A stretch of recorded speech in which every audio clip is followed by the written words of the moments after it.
नमस्कार, स्वागत है आपका आवाज समाचार में। मैं हूं आपके साथ दीपाली नंदा। चलिए बुलेटिन की शुरुआत करेंगे हेडलाइंस के साथ। इलेक्टोरल बॉन्ड पर एसबीआई को सुप्रीम कोर्ट से बड़ा झटका। कल तक हर हाल में जानकारी चुनाव आयोग को देने का आदेश। एसबीआई ने मांगा था 30 जून तक का समय। खड़गे बोले, मोदी सरकार के घपलों की कलई खुलने की पहली सीढ़ी।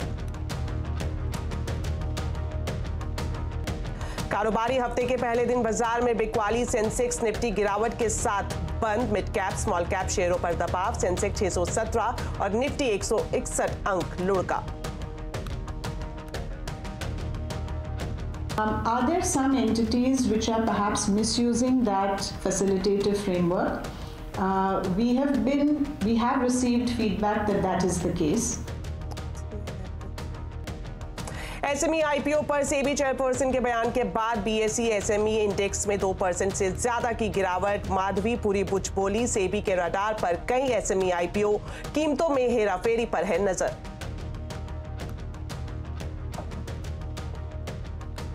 समंदर के अंदर देश की पहली सी टनल का उद्घाटन। मुंबई में वर्ली से नरीमन पॉइंट जाना होगा आसान। रोड का सफर होगा पूरी तरह से फ्री।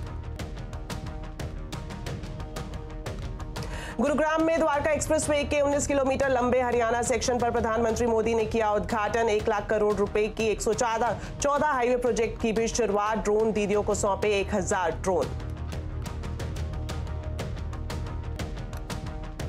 बंगाल में भी इंडिया गठबंधन को धक्का। ममता ने लोकसभा के सभी 42 सीटों पर उतारे अपने उम्मीदवार। अधीर रंजन चौधरी के खिलाफ लड़ेंगे यूसुफ पठान।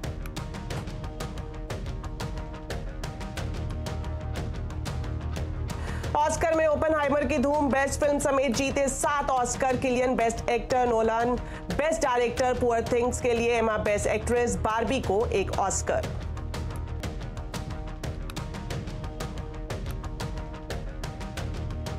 चलिए बुलेटिन की शुरुआत करेंगे। इलेक्टोरल बॉन्ड मामले से सुप्रीम कोर्ट ने एसबीआई को कल तक जानकारी देने का आदेश दिया है। कोर्ट ने इलेक्टोरल बॉन्ड मामले पर क्या कुछ कहा है, ये बताने के लिए जुड़ रहे हैं मेरे सहयोगी असीम मनचंदा। तो असीम, बताएं क्या कुछ अपडेट है इस पूरे मामले में। सुप्रीम कोर्ट की संविधान पीठ ने 15 फरवरी को इलेक्टोरल बॉन्ड को रद्द कर दिया था और इलेक्टोरल बॉन्ड से जुड़ा हुआ सारा डाटा एसबीआई को 6 मार्च तक इलेक्शन कमीशन को मुहैया कराने के निर्देश दिए थे।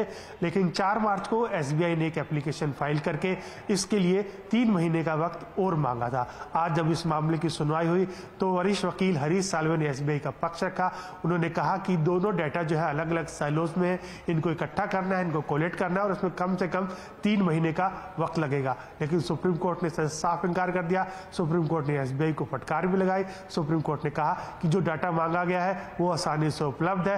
खासतौर पे कि जितने भी बॉन्ड खरीदने वाले हैं उनका केवाईसी ऑलरेडी हो चुका है। इतना ही नहीं, 29 ब्रांचेस जो एसबीआई की हैं जो कि बॉन्ड की बिक्री करती है वो डाटा एसबीआई के हेडक्वार्टर में देती है, तो सारा डाटा आसानी से उपलब्ध है। सुप्रीम कोर्ट ने एसबीआई की एक्सटेंशन की याचिका को खारिज कर दिया। सुप्रीम कोर्ट ने कहा कि एसबीआई को सारा डाटा 12 मार्च तक इलेक्शन कमीशन को देना होगा और इलेक्शन कमीशन को 15 मार्च तक अपनी ये वेबसाइट पर डाटा पब्लिश करना होगा। इतना ही नहीं, सुप्रीम कोर्ट ने ये भी कहा कि जो एसबीआई के सीएमडी है उसको इनका कंप्लायंस का हलफनामा भी देना पड़ेगा। उनको कंटेम्प्ट का नोटिस पर भी रखा है। अगर एसबीआई ऐसा नहीं करता तो उनके ना जानकारी नहीं देने पर उनके ऊपर केस भी चलाया जा सकता है। तो अब एसबीआई को कल तक ये सारा इलेक्टोरल बॉन्ड का जितना भी डाटा है वो इलेक्शन कमीशन को मुहैया कराना होगा। शुक्रिया सीम इस पूरी जानकारी के लिए। वहीं इस मामले पर सुप्रीम कोर्ट में एसबीआई को झटका लगने को कांग्रेस अध्यक्ष मल्लिकार्जुन खड़गे ने पारदर्शिता, जवाबदेही और लोकतंत्र की जीत बताया है। एक्स पर अपने पोस्ट में खड़गे ने लिखा है कि मोदी सरकार के भ्रष्टाचार, घपलों और लेन देन की कलई खुलने की ये पहली सीढ़ी है। अब भी देश को ये पता नहीं चलेगा कि भाजपा के चुनिंदा पूंजीपति चंदाधारक किस किस ठेके के लिए मोदी सरकार को चंदा देते थे। उसके लिए सुप्रीम कोर्ट को उचित निर्देश देने चाहिए। कांग्रेस नेता पवन खेड़ा ने सुप्रीम कोर्ट के इस फैसले का स्वागत करते हुए कहा है कि इससे पता लगेगा कि मोदी सरकार ने किसके साथ लेन देन की है।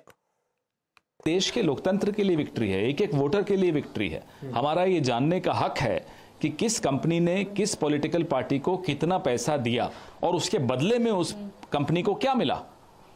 जाहिर सी बात है कि रूलिंग पार्टी ने सबसे ज़्यादा पैसे भी लिए हैं और रूलिंग पार्टी ने सबसे ज़्यादा क्विड प्रो को में कुछ न कुछ उपकार भी किए उन कंपनीज पर, तो ये जानने का हक तो हम सबको है। तो इलेक्टोरल बॉन्ड्स पर क्या करेगा एसबीआई और सीट शेयरिंग को लेकर एनडीए और इंडिया गठबंधन में कहां फंसा है पेच? आज आवाज अड्डा में इसी पर करेंगे बड़ी चर्चा शाम 7:57 पर।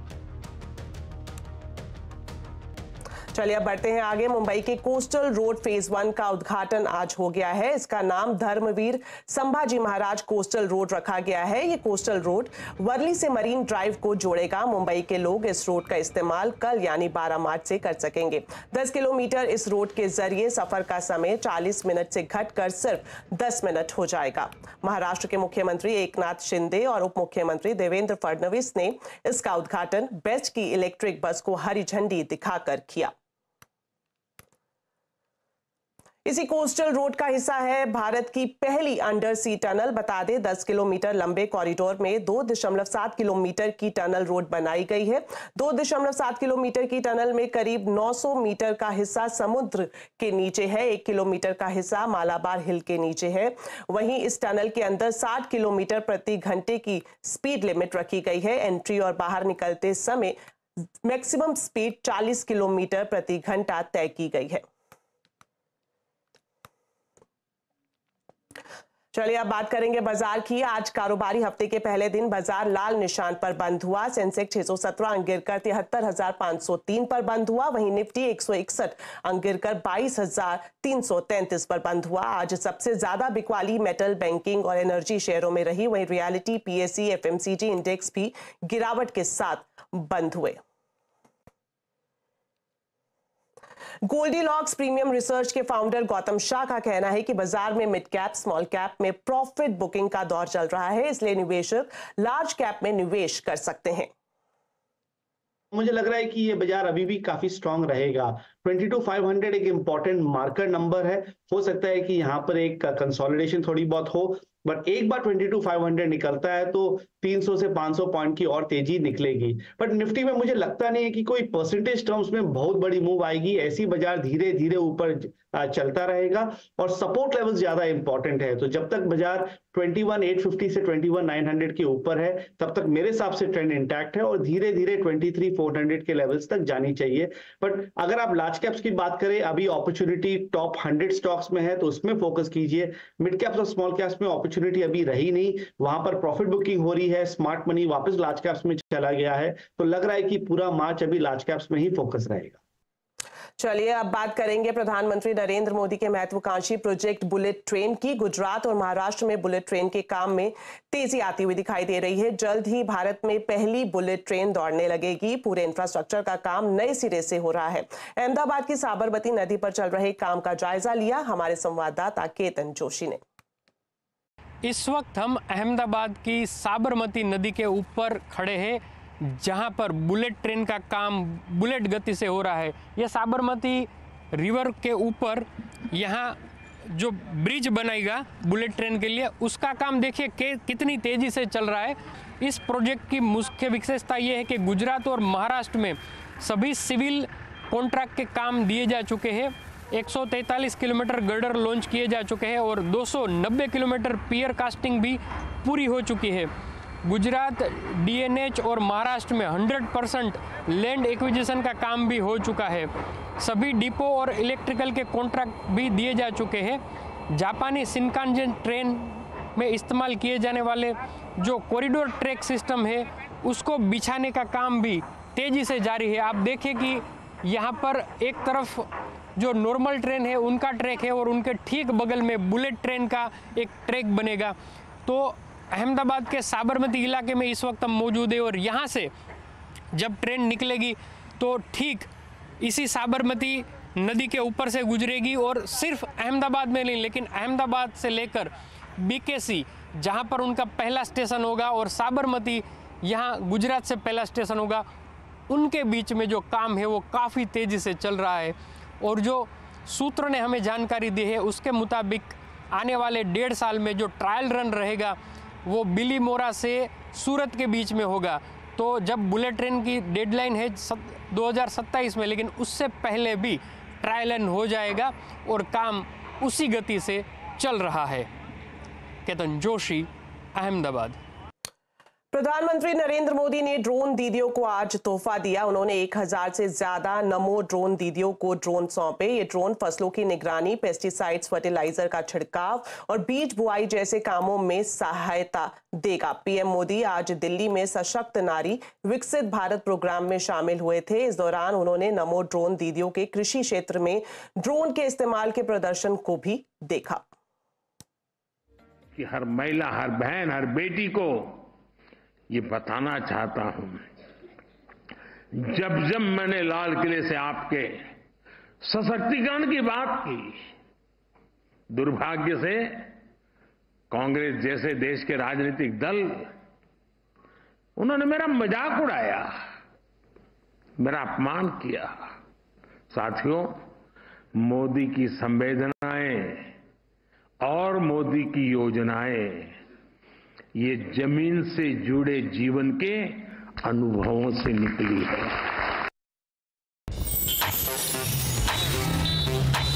Bharat is rising. अब भारत की विकास यात्रा रुकने वाली नहीं है। इस साल राइजिंग भारत समिट में दुनिया की एक महाशक्ति बनते भारत पर सुनिए प्रधानमंत्री श्री नरेंद्र मोदी के विचार। Dream sports presents news 18 rising Bharat summit in partnership with Hindustan times 19 और 20 मार्च। तो चलिए, पिछले कुछ दिन से प्रधानमंत्री नरेंद्र मोदी लगातार बड़े इंफ्रास्ट्रक्चर प्रोजेक्ट को उद्घाटन कर रहे हैं और इसी कड़ी में कल प्रधानमंत्री 2 बड़े डेडिकेटेड फ्रेट कॉरिडोर का भी उद्घाटन करेंगे। ईस्टर्न कॉरिडोर न्यू खुर्जा से सानेवाल तक और वेस्टर्न कॉरिडोर न्यू मकरपुरा से न्यू गोल्डवद तक होगा। इन दोनों कॉरिडोर के शुरू होने के बाद फ्रेट कस्टमर को काफी फायदा मिलने की उम्मीद जताई जा रही है। इसी पर ही DFCCIL के डायरेक्टर शोभित भटनागर से मैंने ये बातचीत की है, देखिए। ईस्टर्न की बात की जाए तो कौन सा मेजर ट्रैफिक है जो इस रूट के खुलने के बाद जिसमें हमें इजाफा होने को देखने को मिल सकता है? मतलब मेनली तो रहेगा पावर हाउस कोल। पंजाब और हरियाणा के जो पावर हाउसेस हैं उनके लिए जो कोयला जा रहा है वो ईस्टर्न साइड से आता है और आयरन स्टील का जो ट्रैफिक है, जो हमारे ईस्टर्न साइड कंट्री में जो स्टील प्लांट्स हैं वहां से जो स्टील प्रोडक्ट्स आते हैं वो सभी इसमें जाते हैं और रिटर्न में पंजाब हरियाणा से फूड ग्रेन जाता है। सर, यही अगर वेस्टर्न कॉरिडोर के सेक्शन की बात करें तो उसमें मेजर ट्रैफिक कौन सी कमोडिटीज का? मैडम, वेस्टर्न जो कम है वो उसमें मेनली हमारा एक्सपोर्ट इंपोर्ट ट्रैफिक है, जो कंटेनराइज ट्रैफिक है। करीब 75 से 80% करीब जो है वो कंटेनर ट्रैफिक है। तो उसमें मुंद्रा पोर्ट, पिपावा पोर्ट और जब ये आखिरी पोर्शन कमीशन हो जाएगा तो JNPT पोर्ट वो भी कनेक्ट होगा। बीच के और भी पोर्ट्स हैं, छोटे पोर्ट्स हैं, उनकी भी कनेक्टिविटी का प्लानिंग है। तो मेनली कंटेनराइज ट्रैफिक है, लेकिन नॉर्थ इंडिया से जैसे पंजाब हरियाणा से जो फूड ग्रेन ट्रैफिक भी जाता है वो भी जाता है। सर, JNPT से कनेक्ट करने की आपने बात की, तो कब तक हम इस फेज को अचीव कर लेंगे? मतलब इसका टारगेट तो नेक्स्ट ईयर मार्च तक का है, मार्च 25। ओके सर, आपसे एक ये भी आंकलन चाहेंगे कि अभी चूंकि ये सेक्शन कल खुलेगा, अभी कितना वक्त लगता है अगर एक हम लोग मालगाड़ी की बात करें, अगर वो दूसरे रूट से जाती है, आम रूट से जाती है न्यू खुर्जा से सानेवाल तक, कितना समय लगता है और अब इसको खुलने के बाद कितना फास्टर प्रोसेस हो जाएगा? मतलब मैं समझता हूँ 8 से 10 घंटे का फर्क आएगा, क्योंकि अभी जो है वो कंजेस्टेड दिल्ली एरिया से गुजरना पड़ता है। गाजियाबाद, नई दिल्ली, बदैया, गाजियाबाद होते हुए सोनीपत, पानीपत होते हुए जाती हैं। तो इन सब में 8 से 10 घंटे का बेनिफिट जरूर मिलेगा। राइट सर, लास्ट क्वेश्चन मेरा यही कि डेडिकेटेड फ्रेट कॉरिडोर का जो सबसे बड़ा मकसद यही है कि जो फ्रेट ट्रेन है उनकी स्पीड को बढ़ाया जाए, क्योंकि अभी अगर नॉर्मल ट्रैक पर चलती है तो 20-25 किलोमीटर प्रति घंटे की रफ्तार से चलती है। तो अभी हम कहाँ तक पहुंच पाए हैं स्पीड के हिसाब से? जो नए सेक्शन खुलने जा रहे हैं उनकी कैपेबिलिटी कितनी है और जो 100 किलोमीटर प्रति घंटे की रफ्तार से फ्रेट ट्रेन चलाने का लक्ष्य रखा गया है वो कब तक हासिल हो जाएगा? मैडम, मैं ये बताना चाहूंगा कि वैसे तो अभी ईस्टर्न और वेस्टर्न डीसी दोनों में ही 100 किलोमीटर प्रति घंटे की रफ्तार से ट्रेन चल रही है। कुछ ट्रेनों पे रिस्ट्रिक्शंस है वैगन टाइप के हिसाब से, लेकिन अभी भी मतलब जो हमारा ईस्टर्न DFC है उसमें तो करीब मतलब दिल्ली आने वाला डायरेक्शन है जिसमें लोडेड ट्रैफिक आ रहा है, उसमें थोड़ी स्पीड कम आती है, 45 से 50 के बीच में है, क्योंकि वैगन्स की स्पीड थोड़ी रिस्ट्रिक्ट की गई है। और लेकिन जो डाउन डायरेक्शन है उसमें तो 50 से 55 भी क्रॉस होता है, कुछ महीनों में क्रॉस हुआ है। वाटर प्यूरिफायर अब हर घर की जरूरत बन गया है, लेकिन किस जगह पर कैसे प्यूरिफायर की जरूरत है और इसकी मेंटेनेंस करने का सही तरीका क्या है, ये ज्यादातर लोग नहीं समझते। इसी पर आज कंज्यूमर अड्डा में करेंगे खास चर्चा शाम 5:57 पर। आपका स्वागत है और अब खबर ऑस्कर अवार्ड्स की। इस बार ऑस्कर अवार्ड्स में ओपेनहाइमर की धूम रही। ओपेनहाइमर को best film, best director, best actor, best supporting actor समेत अलग अलग कैटेगरी में कुल 7 अवार्ड्स मिले। Cillian Murphy best actor, Christopher Nolan best director बने, वहीं रॉबर्ट डाउनी जूनियर को बेस्ट सपोर्टिंग एक्टर का अवार्ड मिला। फिल्म पुअर थिंग्स ने 4 कैटेगरी में ऑस्कर अवार्ड्स जीते। फिल्म की लीड एक्ट्रेस एमा स्टोन को बेस्ट एक्ट्रेस का अवार्ड मिला। इसके अलावा बार्बी के what was I made for को बेस्ट ओरिजिनल सॉन्ग का भी अवार्ड मिला। इसके अलावा बेस्ट डॉक्यूमेंट्री का अवार्ड 20 डेज इन मारियोपोल को मिला। ऑस्कर्स 2024 में इन मेमोरियम सेक्शन में दुनिया भर से उन सिनेमा शख्सियतों को याद किया गया जिन्होंने बीते साल इस संसार को अलविदा कह दिया। इनमें एक नाम भारतीय आर्ट डायरेक्टर नितिन देसाई का भी है। नितिन देसाई को सम्मान देते हुए उनका कुछ सेकंड तक एक फोटो चलाया गया और सिनेमा में दिए उनके योगदान के लिए उन्हें ट्रिब्यूट दिया गया। नितिन चंद्रकांत देसाई बॉलीवुड के एक जाने माने आर्ट डायरेक्टर और प्रोडक्शन डिजाइनर थे। उन्होंने ऑस्कर के लिए नॉमिनेट हुई फिल्म लगान पर भी काम किया था। इसके अलावा नितिन ने अपने करियर में हम दिल दे चुके सनम, जोधा अकबर और लगान जैसी फिल्मों पर काम किया था। चलिए, बुलेटिन में फिलहाल इतना ही, लेकिन आप खबरों पर अपडेट रहें, CNBC आवाज से जुड़े रहें हमारे सोशल मीडिया हैंडल्स के जरिए। नमस्कार।